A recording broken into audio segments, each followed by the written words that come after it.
Hi guys, welcome back to my channel. അപ്പോൾ guys, ഈ ഒരു അക്കൗണ്ടാണ് ഗായ്സ് നമ്മൾ ഗിവ് അവേ ആയിട്ട് ഇന്ന് രാത്രിയാണ് ഗായ്സ് നമ്മൾ കൊടുക്കാൻ വേണ്ടി പോകുന്നത്.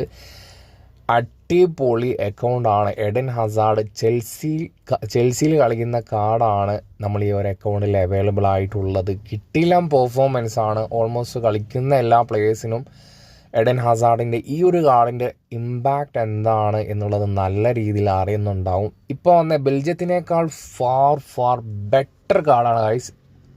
അതുപോലെ നെസ്റ്റൽ റോയ് ഓൾറെഡി റയൽ മാഡ്രിഡിൻ്റെ എൻ്റെ കയ്യിലുണ്ട്. പക്ഷേ അതിനേക്കാൾ നല്ല രീതിയിലുള്ള റിസൾട്ടാണ് മാഞ്ചസ്റ്റർ യുണൈറ്റഡിൽ കളിക്കുന്ന ഈ നെസ്റ്റൽ റോയുടെ ഈ കാർഡിൽ നിന്നും ലഭിച്ചുകൊണ്ടിരിക്കുന്നത്. ഡേവിഡ് വിയനെ കുറിച്ച് പ്രത്യേകിച്ച് വലിയ രീതിയിൽ ഹൈപ്പൊന്നും കൊടുത്ത് പറയാനില്ല. എന്നാലും അത്ര വലിയ മോശമായ ഒരു കാർഡല്ല. സ്പീഡ് കുറച്ച് കുറവാണെന്നുള്ളൂ.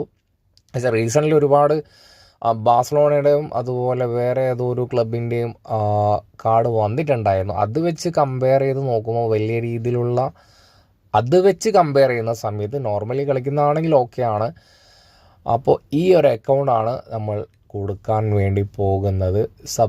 സബ്സ്റ്റിറ്റ്യൂട്ട് നോക്കുകയാണെങ്കിൽ അത്യാവശ്യം കുഴപ്പമില്ലാത്ത പ്ലേയേഴ്സൊക്കെ അവൈലബിൾ ആണ്. ബെക്കംബർ അവൈലബിൾ ആണ്. അത് ഡിഫൻസിലേക്ക് വരുന്ന സമയത്ത് കോസ്റ്റക്കൂട്ടനെ കുറിച്ചും പ്രത്യേകിച്ചൊന്നും ഞാൻ പറയേണ്ട ആവശ്യമില്ല. നിങ്ങൾക്ക് ഓൾമോസ്റ്റ് എല്ലാവർക്കും അറിയാവുന്ന കാര്യം തന്നെ ആയിരിക്കും. പുള്ളിക്കാരൻ്റെ റേഞ്ച് എന്താണ് എന്ന് പ്രത്യേകിച്ച് ഞാൻ എടുത്തു പറയേണ്ട ആവശ്യമില്ല. അതുപോലെ Fede Valverde, Maradona, Ruben Dias, Kylian Mbappe, Fernando Torres, ഇതാണ് ഗൈസ് സബ്സ്റ്റിറ്റ്യൂട്ട് ലിസ്റ്റ്. അപ്പോൾ പെട്ടെന്ന് തന്നെ ഇതുവരെ പങ്കെടുക്കാത്തവർ ഇൻസ്റ്റാ സ്റ്റോറി നോക്കി എന്തൊക്കെയാണ് റൂൾസ് എന്നുള്ളത് നോക്കിയിട്ട് എത്രയും പെട്ടെന്ന് പങ്കെടുക്കുക. അപ്പോൾ നെക്സ്റ്റ് വീഡിയോയുമായി വീണ്ടും കാണാം.